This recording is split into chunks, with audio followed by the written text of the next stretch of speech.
6 years ago, my husband and I were traveling abroad. When we were kidnapped, our family only had enough money to pay the ransom for one of us. For Gideon's sake, I chose to stay behind and let him return home later. A powerful man paid my ransom in return. I worked under him for 6 years and eventually became his most trusted aide in the 6th year after helping him resolve all his troubles. I was finally allowed to leave with nothing holding me back. I began my journey home. However, I never expected that upon my return, I would find Gideon Chase already a successful man, but still with no intention of ever rescuing me. He was living happily with his first love, and they even had 2 children together. Furious, I confronted him. I asked why he had not waited for me. Why hadn't he come for me? Once he had the means, he looked at me coldly and said, "Celine, why would I save you? You've been passed around countless times over the past 6 years. Who knows if you're even pure and clean still?" His words were so cruel and heartless, and it made me laugh in disbelief. So this was the man I once loved so deeply, the one for whom I sacrificed everything. At that moment, all I felt for Gideon Chase was hatred. If that was how it was, then he would pay every last bit of what he owed me. Celine Rivers were still legally married. "My company is about to go public. If you show up now, I will never divorce you." He stared at me coldly as he spoke. After all, if he divorced me, he would be forced to give up a substantial amount of money, something he simply could not bear. On top of that, there was the price I paid to save his life 6 years ago. If word got out that Gideon and I were divorcing now, it would jeopardize his company's upcoming IPO for sure. But I looked him in the eye and shook my head. "Gideon Chase, let's get a divorce." He said nothing. Instead, he raised his hand and gestured behind him. The next second, a group of men rushed forward, forcefully, dragged me away, and locked me inside a room. "Just cool off in here." Then with a detached expression, Gideon added, "As long as you do what I say, you'll remain Mrs. Chase. I'll make sure you live comfortably and my children will take care of you when you're old. But if you refuse to cooperate, I'll send you abroad." With that cold gaze and attitude, he turned and left. I was now a prisoner in the Chase family's house. 2 bodyguards were stationed outside my door, cutting off any chance of escape. However, what Gideon did not realize was that he had not taken my phone in his eyes. I was just someone who had managed to flee back from overseas alone and helpless. He probably assumed that someone like me would not even have a phone, and so he did not bother checking. What he did not know was that I had not come back alone. I picked up my phone and made a call. "Sir, I need your help." My voice trembled as I spoke and tears slipped down my cheeks. "I told you long ago, any man who could abandon you and run off alone would never stay with you for life. Hold on for 3 more days. Stay in the Chase family's house and I'll be there soon."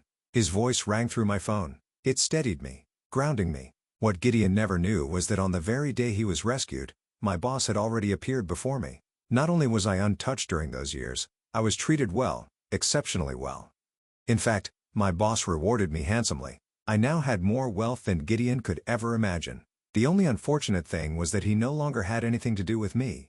Since my boss would not arrive for another 3 days, I had no choice but to stay at the Chase family's residence. What I did not expect was for Gideon to show up in my room.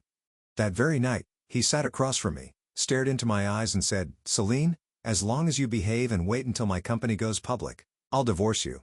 But when that time comes, you'll need to sign an agreement. I'll give you $150,000 and you'll take the money and leave quietly. Sabrina and I are together now. We have a child. All of my assets will belong to them in the future." I could not help but laugh at his words bitterly. 6 years ago, I gave up everything for Gideon Chase. I even sold all my assets back home just to secure his release.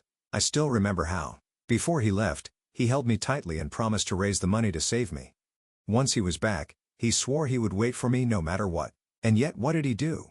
Once he returned to our country, he reunited with Sabrina Quinn. Almost immediately, their eldest child was already 5.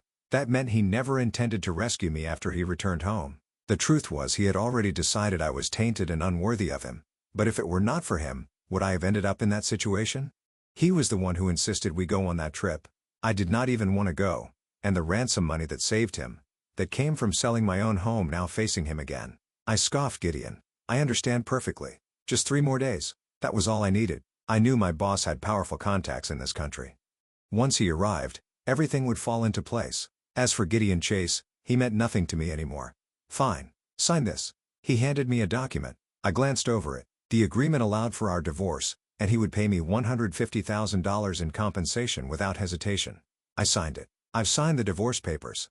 "Gideon, can I leave now?" I looked up and asked in a cold voice. "Of course not. You'll stay here for the next few days.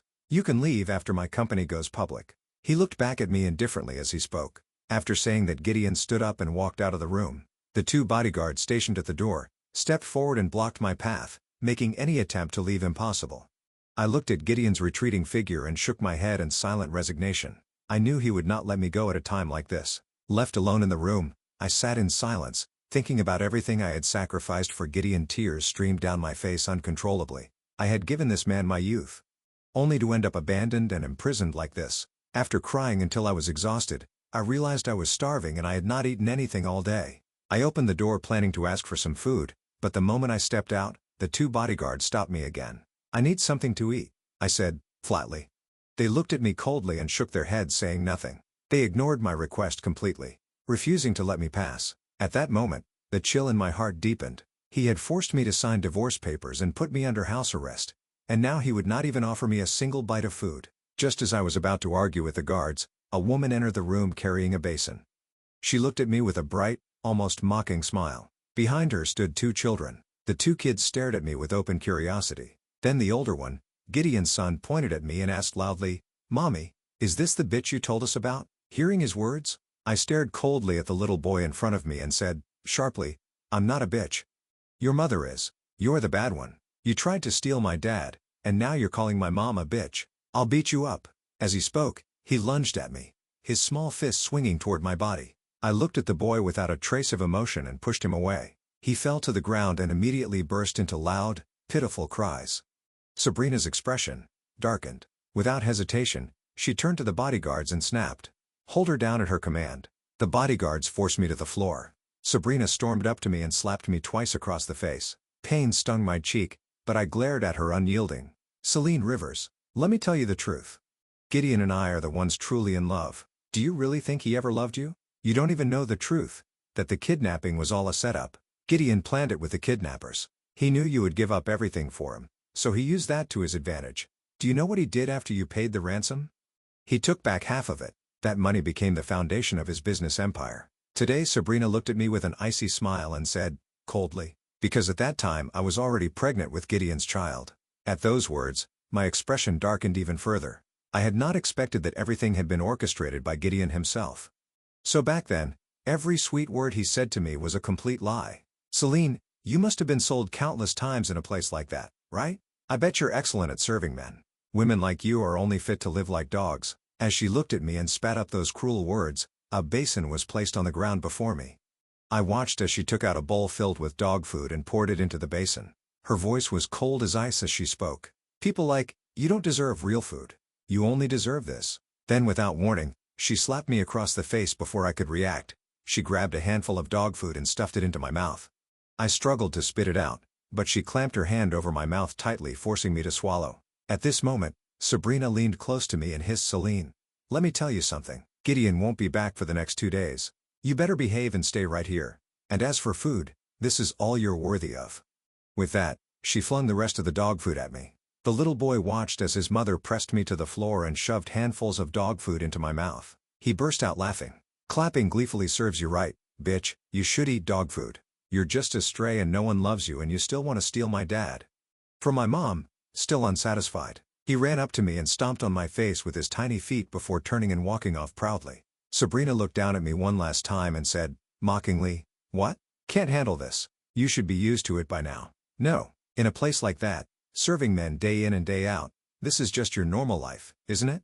Poof, maybe they let you go because you were too sick and even they didn't want you anymore." I glared at her furiously, but she only smirked with satisfaction before turning on her heels and leaving the room. I knew then Sabrina would not be paying attention to me anytime soon. I watched as the 2 bodyguards shut the door behind them.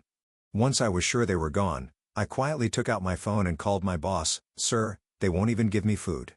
I swallowed my pride and added softly, "Sabrina, she made me eat dog food." Over the years, I had followed this man with unwavering loyalty, and in return he gave me unimaginable wealth. Not only had I lived a life of dignity, I even had the tastiest food, the finest clothes, and the most comfortable house and transportation. I had not felt this humiliated in years. From the other end of the line, his voice came through coldly. "After tonight, I'll be there.